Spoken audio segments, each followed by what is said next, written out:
สบายดีจ้าผู้สาวสบายดีปลาหากนมาที่ใส่นี่คอยทาเจ้าจนหมดมือจะไปใส่คือเพื่อนอยู่เฮือนอาบน้อาบน้ำแม่นมือเสานี่เจ้าอองไห้บ่น้องไปซักเขาให้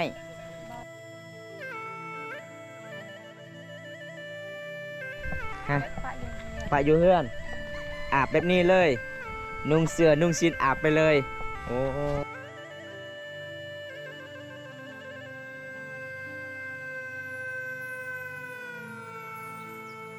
เอฟซีหลายๆคนถ้าบอมตาถามให้นี่เด้อ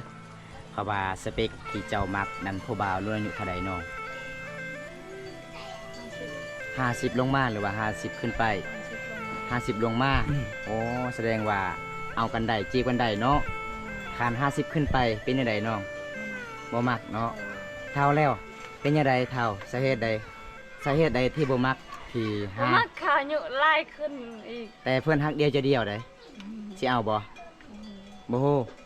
แต่สำคัญที่สุดสเปคเจ้าตัวนี้50ปีลงมาบ่โอ้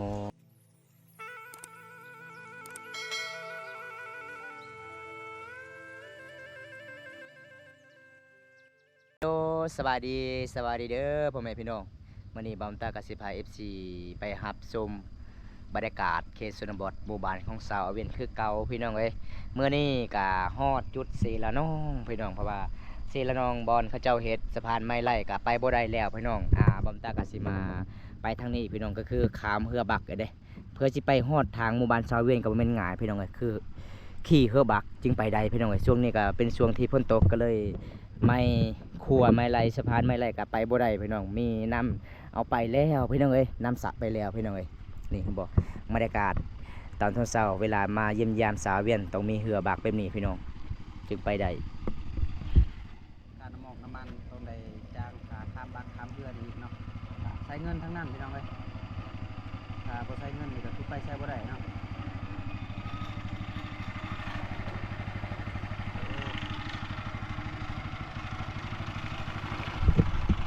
มาแล้วทุกคน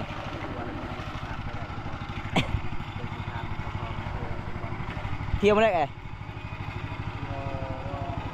วันก่อนเราอยู่ชั้นที่เออ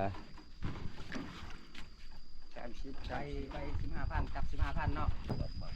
มาบัดนี้ เต้นเลยเตี้ยเลย ขามมาพี่น้องตอนนี้ขามไปฟังพุ่นเนาะเดินทางเข้าสู่ชนบทพี่น้องเลยไปนี่ทุกคนก่อนสีเดินทางหมู่บ้านสาวเวียนกับบ่เป็นง่ายเด้ต้องขี่เรือบักพี่น้องไอ้คันบ่มีเรือบักนี่ไปบ่ได้พี่น้องเพราะว่าอยู่ลุ่มก็จะเป็นสะพานไม้ไล่เด้อยู่ทางลุ่มพี่น้องก็บ่เห็นแล้วชั่วโมงนี้พี่น้องเอ้ยอีกประมาณยังปีหน้าก็สิบ่ได้มีแล้วพี่น้องเพราะว่าเขาเจ้าก็เฮ็ดครัวใหญ่พี่น้องเอ้ยขามเสละน้องก็สะดวกสบายอยู่พี่น้องบรรยากาศยามตอนเที่ยงเพื่อสิขามหมู่บ้านสาวเวียนดูเสละน้องก็ประมาณนี้ล่ะพี่น้องเอ้ย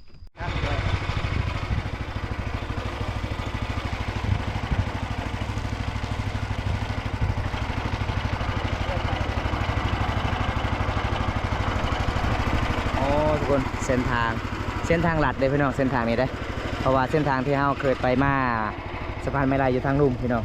นี่เราจะไปเส้นทางนี้พี่น้องเลยเพื่อสิขามหอดไปพุ่นกับว่าเป็นงานพี่น้อง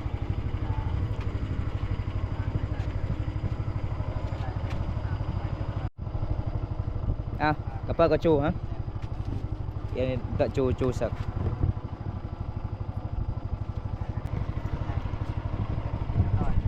เพราะว่าบัมตากาซิมาจางเลยพี่น้องเลยไปกลับพี่น้องเลยเดินทางมานี่ก็หลายกิโลพี่น้องเลยเพื่อให้ FC ได้รับชมวิถีชีวิตสาวเวียนคนสวยประจำหมู่บ้านพี่น้องก็จะได้พ่อหรือบ่พี่น้องมื้อนี้พี่น้องก็บ่ได้นัดกันได้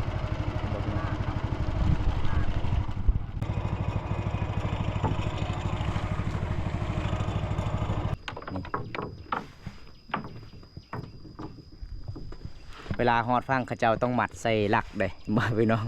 คันบ่มัดนี่มันก็สิหลุดเวลาเฮาไปเวลาเฮาขึ้นพี่น้องเอ้ย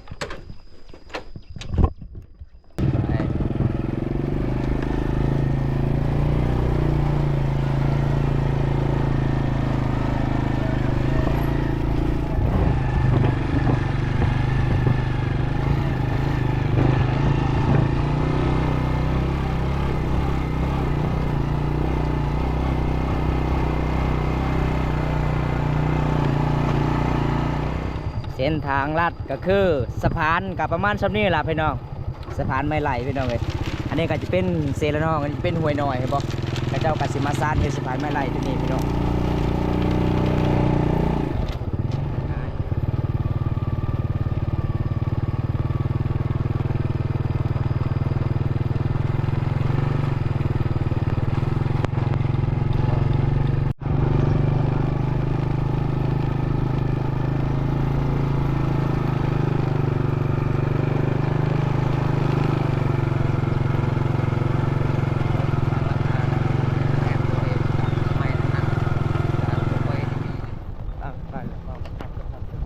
ภาพเชียงเลยเกิดจะราคาเดือนแปนก็เพราะว่าเรามีใหม่ตัดออกมาให้เดือนสบายดีจ้าผู้สาว สวัสดี ปลาหากนมาที่ใส่นี่คอยทาเจ้าจนหมดมือจะไปใส่คือบ่เห็นอยู่เฮือน อาบน้อาบน้ำไม่แม่นมือเสาร์นี่เจ้าอองไห้บ่น้องไปซักเขาวให้ ำบ่เสียหยัง เสียหญ้าสวนบ่โอ้ไปหลายคนอยู่บ่ ล่า พี่น้องอาบน้ำโดนเนาะมื้อนี้เนาะ เพราะว่าบอมตากะรอทาเจ้าจนหมดมือมากับทีมงาน ไปหลายคนมื้อนี้เป็นยังไงบ่เคินบ่มื้อนี้บ่ได้เนาะเพราะว่าทีมงานมาเยี่ยมมายามเนาะอีกอาทิศหน้ามีผู้บ่าวทางไทยอยากไปหาเจ้าจะไปให้เพิ่นมาบ่มาได้บ่นี่พี่น้องจังได๋ก็มื้อนํกันไปมื้อเทื่อมื้อสารเจ้าน้องว้าคือบ่มีแผลน้องฮะ ปะอยู่เฮือน ปะอยู่เฮือนอาบแบบนี้เลยนุ่งเสื้อนุ่งชิ้นอาบไปเลยโอ้พี่น้อง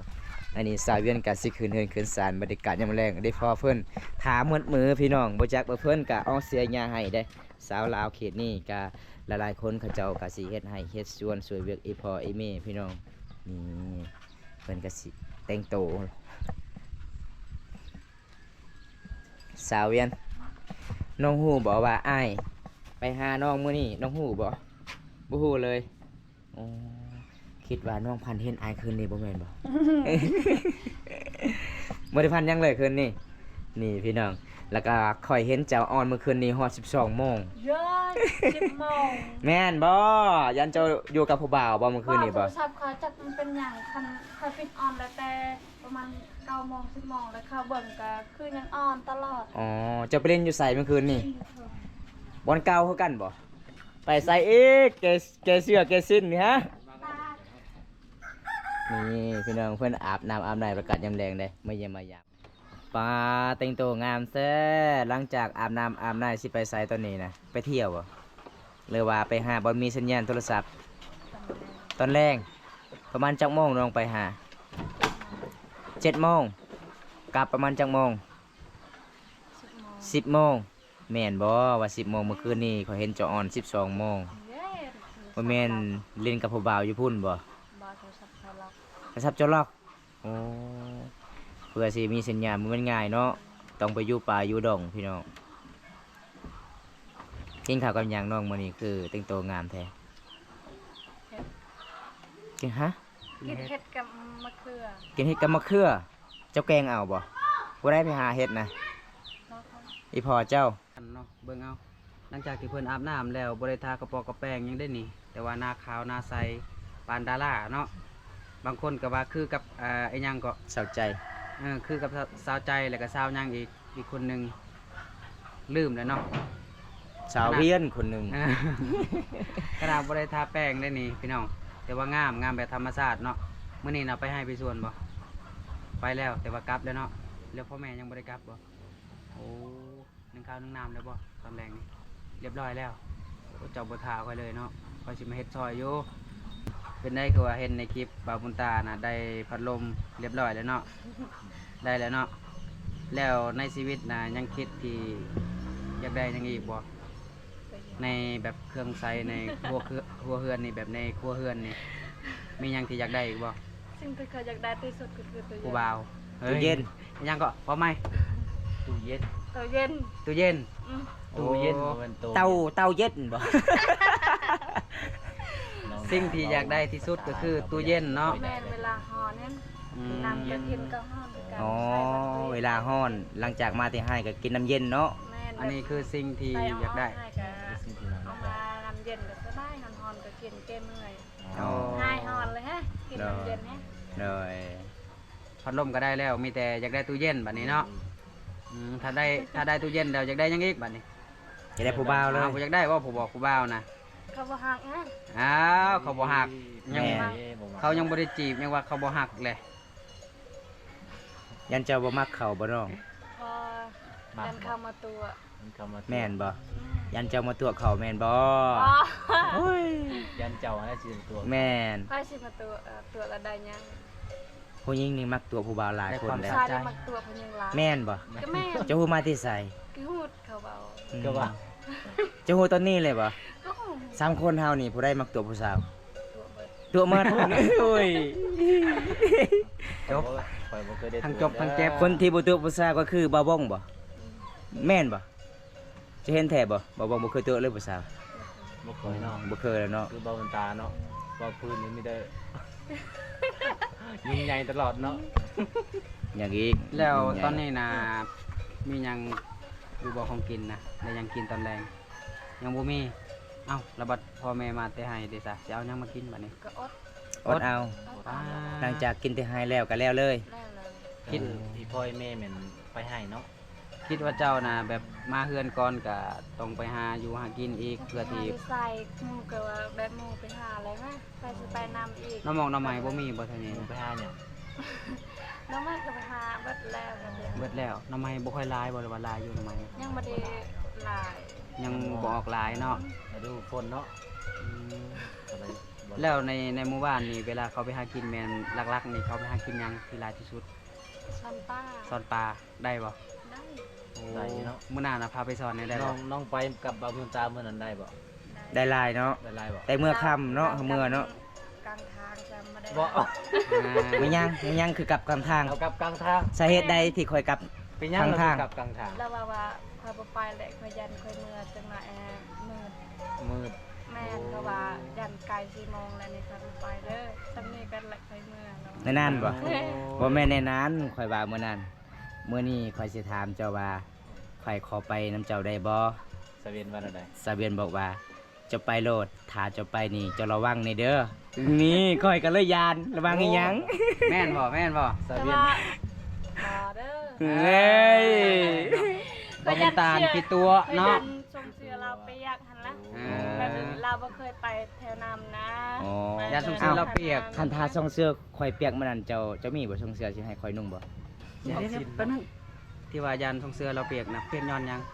เจ้าสิกุ้มเราบอกหรือว่าจังใด เอา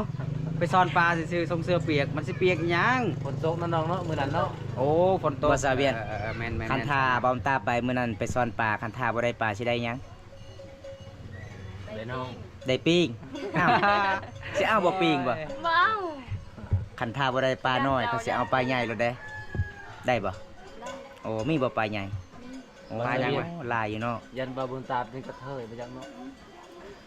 น้อง ยังอีกวัน น้อง นี้ ไป เลื เมื่ อ อก กระเทยแล้ววันนี้ น้องไปมื้อนั้น2คนกับหมู่น้องเนาะแต่บาบุญตาย่านโอ้ สาเหตุหยังบ่วงว่าที่บ่าวตายยานสาเหตุหยังน้อง ยันไปแถวป่าถึกไม้ถึกอหย่างนี้ อ๋อถึงมาถึงสองเนาะบาบุญตาเราบ่เคยเอาป่าเนาะ แม่ ก็เลยสงสารบาบุญตาพี่น้อง กะย่านแบบพลาดหินนี่ยังกะยันล่มเนาะยันเจ็บ ไม่ได้ไปใช่ อ่าแม่นความเพิ่นเป็นห่วงได้ที่เพิ่นอันน่ะบ่ให้ไปที่อันนั้นน่ะเพิ่นเป็นห่วงเนาะยันเจ็บยันหยังกะบ่ได้มาถ่ายคลิปเพิ่นอีกประมาณนี้แหละทุกคน ในนั้นเนาะน้องเนาะ เพราะว่าน้อง เป็นห่วงคือกันบ่ น้องเวียนกับ เป็ เป็น น ห่ว ห่ ง วง กั กัน นเนาะ เพราะว่าน้องบาบุญตาไปหาน้องมื้อนั้นก็เกือบสิไปนำเซหยังก็เซ เสียสลย สีสโลยเนาะ โอ้ เกือบสิบ่เห็นหน้าเบาเอินตาเลยทุกคนเลย บ่าวตายไปใส่ชุดมวยหรือบ่ โมแมนเกือบน้ำเสียไปเบาเอินตา โอ้เอาสาเวียน ก็เลยสงสาร เมื่อนี้ไอ้ายมาเยี่ยมมายามน้องบ่มีหยังเด้อน้องฮู้บ่ว่าไอ้ายมาเยี่ยมมายามน้องมื้อนี้บ่ฮู้เลย มีหยังมีบ่าวตายมาสุดท้ายมื้อนี้น้องฮู้บ่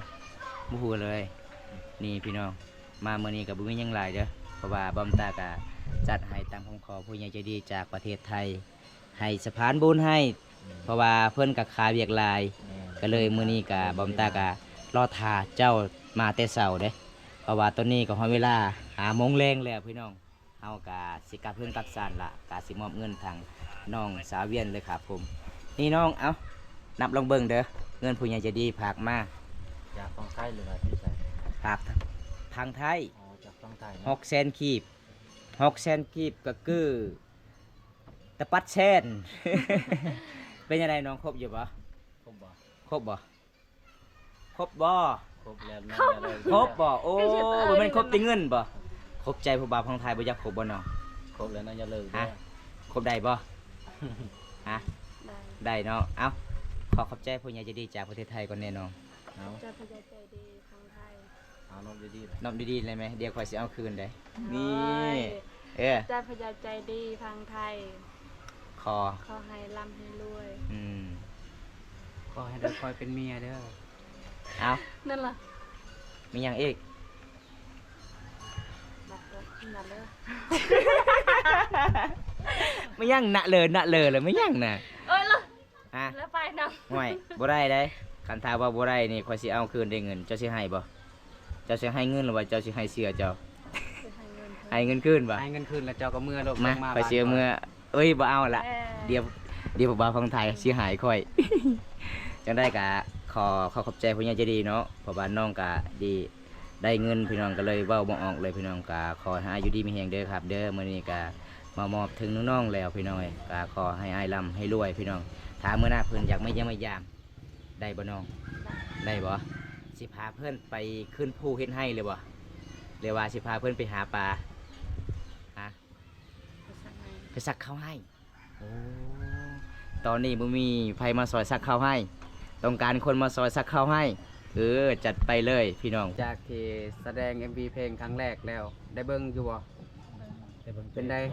พระเอกนะรอบ่รอเนาะแล้วได้เห็นอยู่บ่ว่ายอดวิวมันจักพันแล้วเดี๋ยวนี้นะโอ้ได้โหลดไว้บ่หรือว่าจังใดโหลดไว้เลยบ่ ได้ฟังทุกเพลงทุกเช้าบ่ เป็นหยังคือโหลดไว้นะ รถเพื่อสิเบิ่งเวลาเหงาวะ เออเป็นได้เพลงกระม่วนอยู่บ่เพลงนะ มวนอยู่ เพลงแบบสไตล์คนแบบอกหักเนาะเอาคนที่แบบถือผู้สาวทิมเนาะทุกคนกะเพิ่นก็ได้โหลดไว้เนาะเพราะว่าหมู่บ้านของเพิ่นแม่นบ่มีสัญญาณ เวลาไปเบิ่งต้องไปอยู่ไส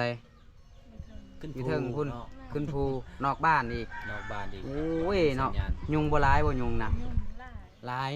โอ้ย กลางคืนก็ต้องเก่าเลยเนาะมันครบ เอาบ่ยากันยุงนะ เอา เอาเนาะเพราะว่าเวลาไปเล่นโทรศัพท์แล้วยุงมันร้ายมันกัดก็เจ็บเนาะ ถือมาจะบอก ยุงน้อยใครแน่เนาะยุงมันใหญ่ได้อทุกคน ยุงแถวเขตชนบทเพราะว่าภูผาป่าไม้หลายเนาะก็เลยแบบยุงก็ใหญ่พี่น้องใหญ่ซ้ำคนนี่แหละ เวลาตอนแรกนะเขาเจ้าไปเล่นโทรศัพท์นะหลายคนเนาะผู้บ่าวผู้สาวนะไปเล่นนำกันเบิดแล้วเวลาผู้บ่าวมาลมเด้ซะก็ไปลมอยู่พุ่นเลยก็ได้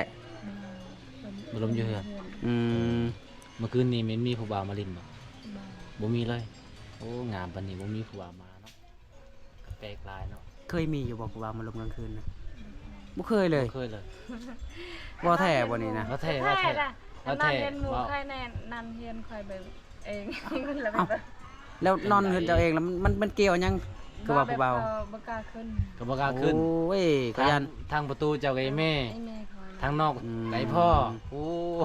ก็คิดว่าแบบเขาเจ้าเห็นแบบเจ้างามโพดเลยแบบบ่กล้ามาล่มนะบ่แม่นบ่ บ่ได้งาน บ่ได้งาน โอ้ยบ่ได้งามจังได๋ แต่ว่าใจดีบ่ ไปดี เอ้ย ติดใจเขาบ่ถึกสเปค อ๋อแม่นบ่ แม่นบ่ แม่นน้องที่คุยน้ำเขาบ่ บ่ได้ที่คุย บ่ได้ที่คุยเนาะ ที่จะว่าบ่ถึกใจบ่ถึกสเปคนะแต่ว่า FC คอยหลายคนนะใครก็อยากได้เจ้าได้เจ้าสิอยากได้เขาคือกันบ่ถ้าหากมีผู้บ่าวจากฝั่งไทยหรือว่าประเทศใดนะที่อยากจีบเจ้านะตกลงสิเป็นแฟนกับเขาบ่บ่ฮู้คือกันต้องแบบคุยกันก่อนทำความรู้จักกันก่อนเนาะถ้าเฮาบ่รู้จักกันนี่แบบคบโลโลเล่ๆนี่ก็บ่ได้เนาะเพราะว่าเฮาบ่รู้จักนิสัยเขาเนาะว่าเป็นคนจังใดเนาะ แรกๆเขาก็ฮักเขาดนๆเขาบ่ได้ฮัก เออ มันได้แบบยังบ่เคยเห็นหน้ากันแฮะ อืมแม่นความโดนไปน้ำตาลกับบ่หวานแหละ ครบ ตา เล ไป ย แล้วมันก็สิจ้าง เออ วัดเข้ามาจากหลาจากว่าปะ เออมันต้องเห็นหน้าเห็นตากันก่อนเนาะ บ่ถ้าว่ามีผู้บ่าวฟังไทยมาแล้วก็แบบเห็นหน้าเห็นตาแล้วน้องสิคบเป็นแฟน ถ้าถึกใจ ถูกใจคบเป็นแฟนได้บ่ อืม บ่มีปัญ ได้ หาเนาะ ต้องได้เห็นกันก่อนเนาะ ต้องได้เห็นกันก่อนเนาะ เออถ้าสมมุติแบบคนไทยที่มาลินนำมือหนานะหน้าตาประมาณเบาบุญตานี่ได้อยู่บ่ ได้อยู่ ได้ บ่ เนี่ย เออเนาะได้อยู่เนาะแสดงว่าพานอยู่ทุกคนเลยเนาะ อย่าป้าอยู่ติลาแต่แบะเรื่องเงี้ยว กลับมาจากไฮจากสวนแล้ว แม่น กลับมาแต่ไฮที่สวนแล้วเฮ็ดเวียกเมื่อยๆยังไปขึ้นลินสัญญาณอีก ยังมีบัตรคันเบิดบัตรแล้วก็อยู่เพื่อน โอ้คันเบิด เติมแล้วเสียได้นะ เออต้องขึ้นไปเบิ้งตลอดถ้าคลิปได้ที่แบบมักนะกะโหลดไว้เลย เลิกเลย พี่น้องเอ้ยเนาะเพิ่นต้องไปขึ้นผู้ไปเล่นสัญญาณอยู่นอกบ้านพุ่นอีกเนาะคู่มือผู้สาวคือศิลาเลยเนาะมือหน้าพี่น้องเนาะถ้าใครที่อยากเบิ่งว่าการเล่นสัญญาณในหมู่บ้านของเพิ่นเป็นแบบใดเดียวถ้ามีโอกาสบ่กุยสิมาอัปเดตให้ทุกคนได้เบิ่งอีกเนาะในเขตชนบทมีไฟฟ้าแต่ว่าบ่มีสัญญาณต้องขึ้นภูขึ้นพากว่าสิได้เบิ่งคลิปได้เบิ่งได้ลินโทรศัพท์ได้เสิร์ชหาผู้บ่าวเนาะเออ สเปคของน้องเบียนแม่นอายุเท่าใด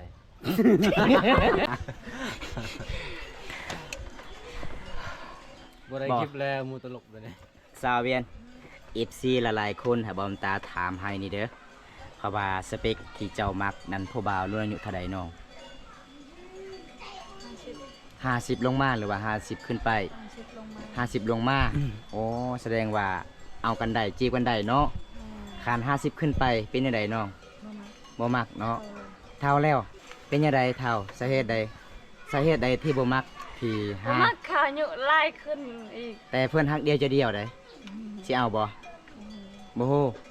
แต่สำคัญที่สุดสเปคเจ้าตัวนี้50ปีลงมาบ่สาเวียนตอนนี้ไอ้กลับกันเด้อน้องเด้อเพราะว่าไอ้ายมาเยี่ยมมายามน้องกับบ่มีหยังหลายเด้อของผักของตอนนี่น้องเป็นยังไงน้องดีใจหลายบ่